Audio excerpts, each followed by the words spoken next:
Hello, welcome back. So today's gonna be plant-based video because I have a whole bunch of pests on my plants and I'm stressed. Come on. We are supposed to be getting some like ice blast, they said it was called, or some frost or something coming up this week or next week or something. So I was like, well, I might as well, for one, take the plants inside that I need to, which I have cacti and stuff, and then I don't have nearly as many plants as I used to, but all the ones I do have that are inside have fucking thrips. So yeah, let's just get started because I don't know what to do. I'm stressed. So pretty much I'm gonna be propagating literally like pretty much all of them except for some of the big ones and the ones that like were outside. Like this was, I just watered it, but I'm about to put some systemic granules in all of them. But the ones that are outside should be fine. Still gonna get a preventative on them just so they don't get the bugs. I will need to move my plant stand. I need to clean really good there. But yeah, we're gonna be propagating my snowdrift. This big one that's right here that I've grown from a little tiny 4-inch pot is gonna be cut up because it has bugs, and if I want the plant and I need to save it, then it needs to have a good node and everything on it, which I will go over what that is. But yeah, so we'll do that. I dyed my hair. You probably can't tell. I'll insert a photo here of what it looks like. It's really dark. I'm in like this is my front door. I'm in like my kitchen, like dining room area-ish. The lighting is terrible. I'm so sorry. And I'm sorry if there's an echo also. I got my alcohol and my scissors because you always want to disinfect your scissors. Make sure you're not spreading other diseases to your plants. And then I also got my humidity domes out of my storage, and I have a brand new bag of perlite because that's what I'm going to be putting them in for propagation. And then of course they will be under the grow lights, so they will grow big beautiful new leaves. And then yeah, I'm also, some of them I'm not going to be doing it, so I will be using my cast iron soap and then some Captain Jack's Dead Bug Brew. I'm gonna be using those. You can mix them with water and then spray the plant really good. I'm gonna make like a little bath and then soak the leaves really good in there, have it dry, put systemic granules in it, water it, and then it should be good. It's very stressful to have bugs and pests on your plants, but it is doable to save them if you have the time and energy to do so. I was so close to losing my shit the other day and just being like, I'm throwing them all out, I don't care. But I was like, I'm gonna regret that. So let me save the ones I have. I have expensive plants, like my snowdrift was like $50 that we got. And you know, all of the other ones like this, you can see this one right here is my Florida. It's supposed to be a Florida ghost. I'm pretty sure it's just a regular Florida philodendron, and very tall, very lush. I don't want to propagate her, but I might have to. I'll just have to check the bug situation, see how she is. Okay, let's get started. All right, so I know you can't see it, but I have like this boot tray right here with everything on there. You're stacked up on a very tall pile of books right now. Speaking of books, me and my son just got back from Goodwill, and I did pick up a couple, which I will of course tell you what I got. First things first is I am putting systemic granules in here. You do have to go by pot size. Whenever you put them on, you do have to, you see how it's all sitting on the top? So I did just water this. I'm gonna water it just a little bit more on top, put it over, because the systemic granules go inside of the soil and the roots, it basically gets to the literal root of the problem, and it has really big preventatives on like stopping the spread of disease or starting it and things like that. So basically the roots will suck it up, and then when a pest tries to go onto the plant, well, that leaves and the stems are harvesting all of that granule stuff that's in there, which is like a chemical essentially. So if a pest does try to get onto it, it dies because it's eating that, when it's trying to eat the leaf, you know what I mean? So I'm gonna go water this, I'll be right back. I hope that this video, if it tells you anything, it's that you don't need to be stressed when it comes to your plants. I took a very long time to learn that because when I had them, I was like, I want all the expensive ones, I want the big beautiful ones, they have to be perfect. And then, you know, yes, you can have them, I've lost a lot of plants just because I didn't understand their care. I just put alcohol on my scissors, by the way, gonna be about to cut someone. But yeah, like I just didn't understand some care and such like that. So it's just, I hope my takeaway here is that even if you do have a lot of plants, or if you want to throw them away, go ahead, because there's some that we are going to throw away today. And then if there are ones that are worth saving and that you like or you have an emotional attachment to, you can save those, and I'm gonna teach you how. So yeah, I just hope that you realize that it doesn't have to be a lost cause if your plants do end up getting, you know, bugs and such. So this is my Gloriosa. She's very sad, as you can see, and she has bugs. So I watered her yesterday, and then I realized she does have bad bugs, so here we are. I'm literally going to be taking all of these off. I want to look at the stem and see how she's looking on this end. I think I am going to take this, I'm going to snap that off right there. And then this stuff here, I'm sorry if you can hear my son's toys. Alright, so that is a stem there. I'm going to check this one here and see. That one looks good. As long as it's still choking over here.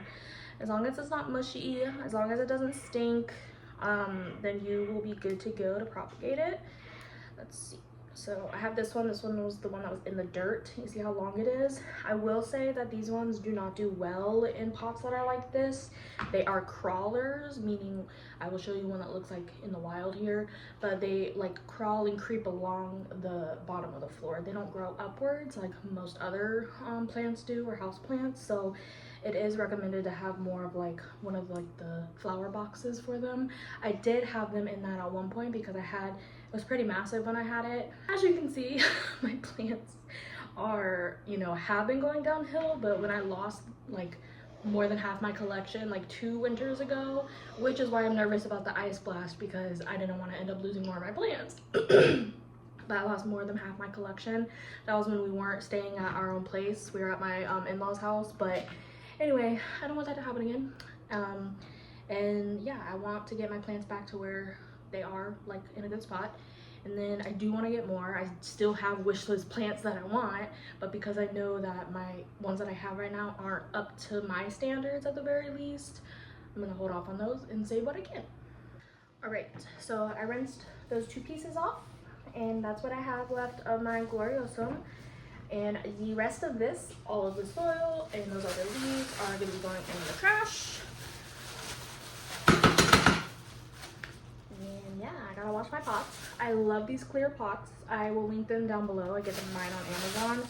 They are orchid pots. So orchids love airflow. They need max airflow. They grow on the side of trees. That is their home, and they need max airflow. So orchid pots are really great for all plants, really, because all plants love airflow.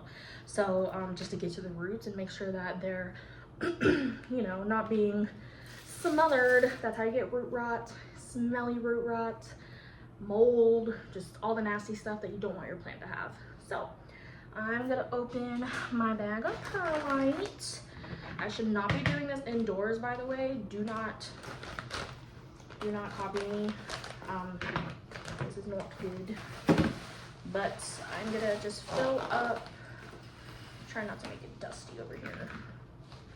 All right, I'm gonna fill up both of these bottom of my jars. My perlite in there. I did clean these jars. I don't know if I just mentioned that or not. I cleaned them. They look nice and clean. And then you're just gonna pour water over. I want it to, oh, that was just enough. I just want it to kind of come up to here. You're not gonna fill it all the way to the top and drown your plants. You just want it to have enough to where it's gonna create the perfect humidity dome for everything. And then, oh, that was almost not big enough. And then I'm gonna go ahead and put these in here. You definitely want to put it to where the node is down in the soil. Sorry, not the soil, but in the perlite, you know what I mean? And then I'm gonna put the top on. So yeah, this is gonna create a humidity dome for it.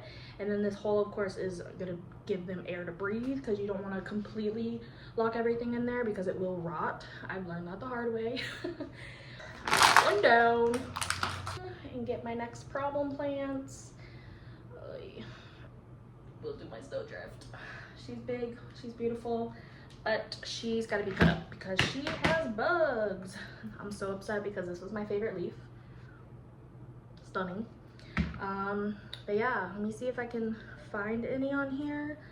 If you can tell, when she has like this right here and this up here, that is pest damage. So because she was losing her color and like from the bottom up, she's kind of like disintegrating. Not disintegrating, that's not the right word, but basically losing all her color.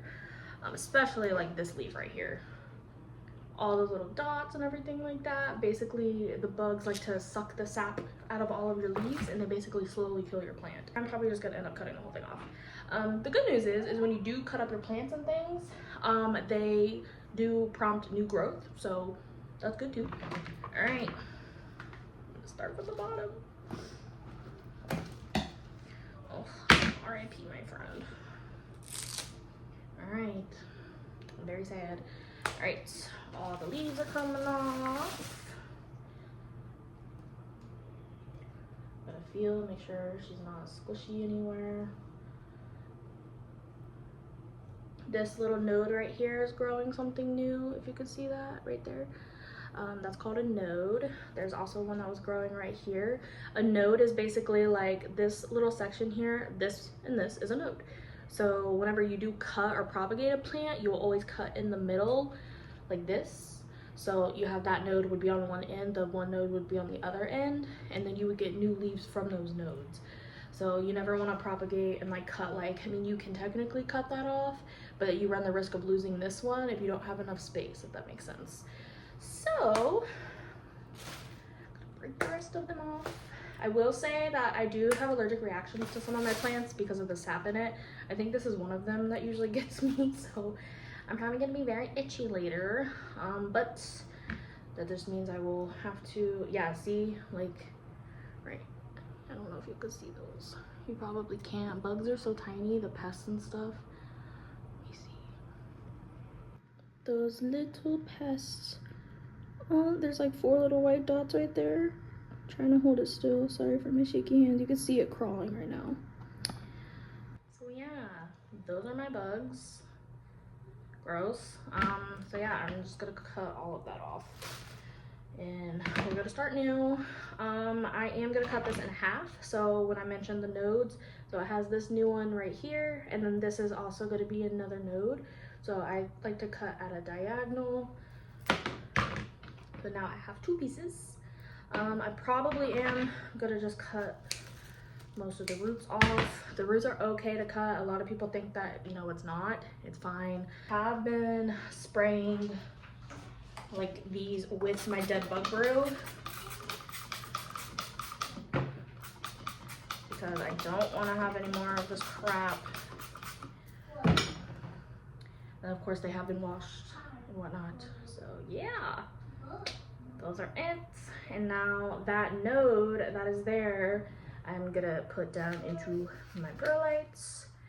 And then this guy, let's see, I can put you this way. All right, snowdrift. All right, hopefully you can't really see my dirty dishes over there. All right, so I'm wrapping the bottom of it because I don't want too much soil to get out, and I just really want my leaves to go into the water. So I did do the cast iron soap, some dead bug brew, and just a little drop or 2 of the dish soap. So we're gonna get a bubble bath. I do want to swish it around. I do want to, because this is a snake plant, they can get crown rot, which means that they could get watered down inside.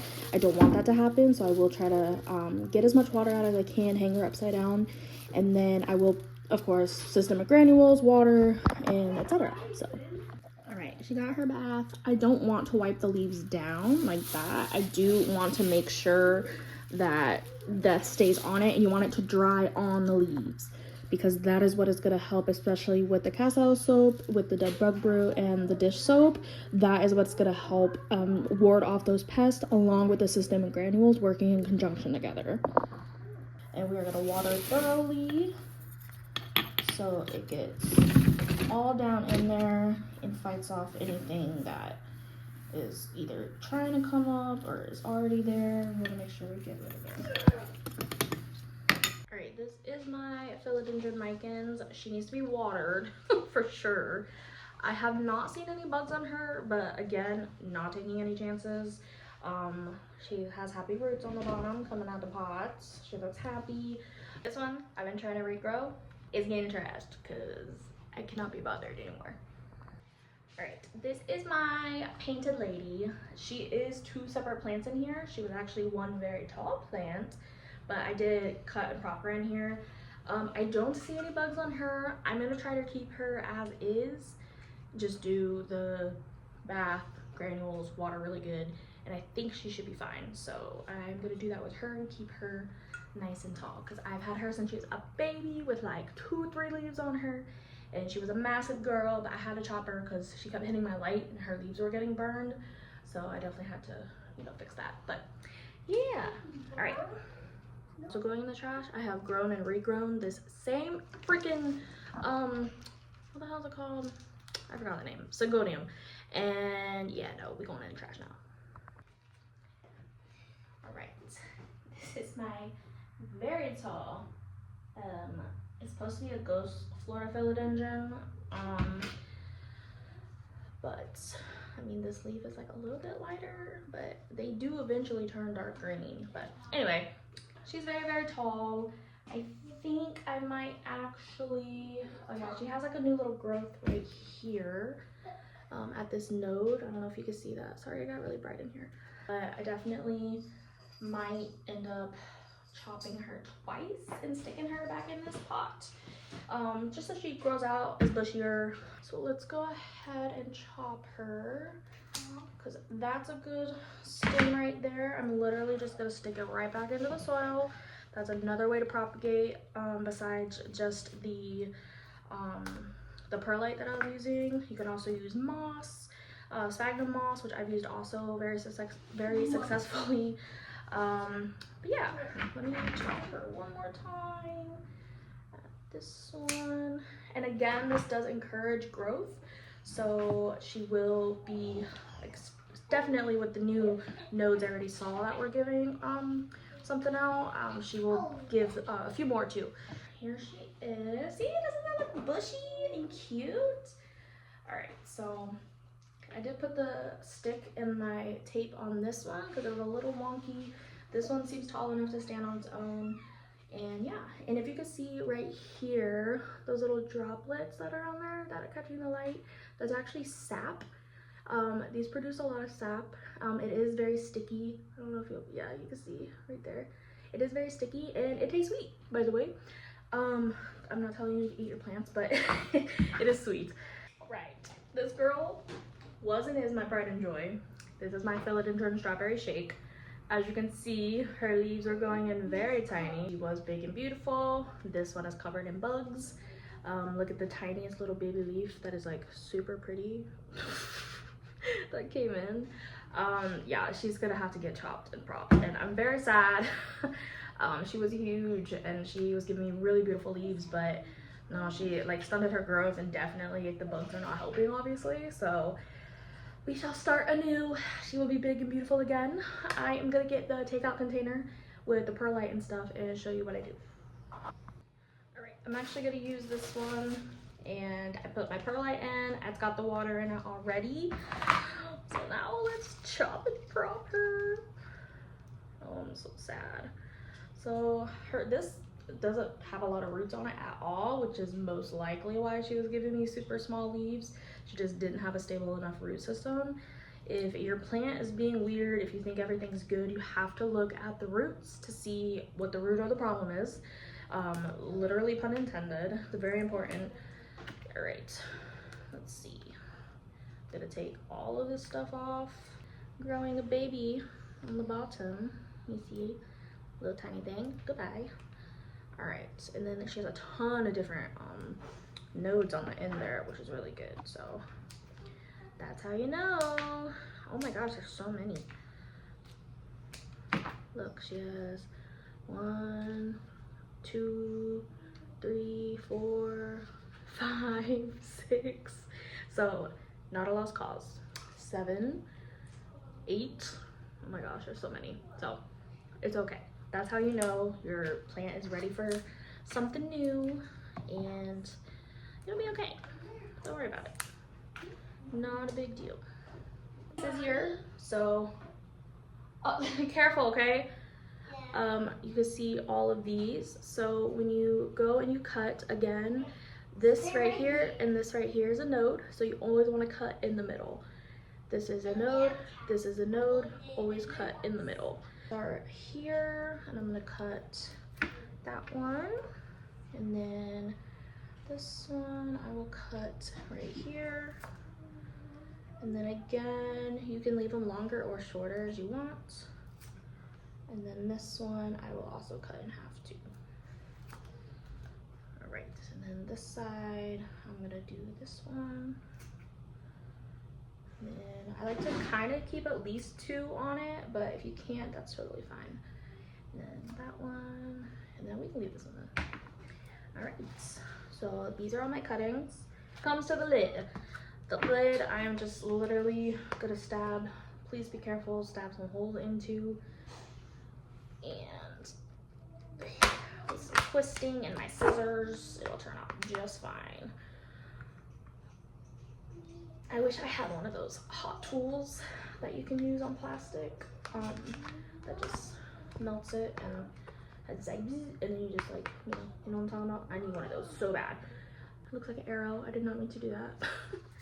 All right, and then we're gonna put this on, so it looks like this. So that's your little makeshift propagation chamber. And then again, it's gonna go under micro lights. I went ahead and took this one out of the soil. I've been struggling with this damn plant for the longest. It's a pothos. And I'm just gonna stick this node in with my, the other guys that are over there. I don't know if this is gonna make it or not.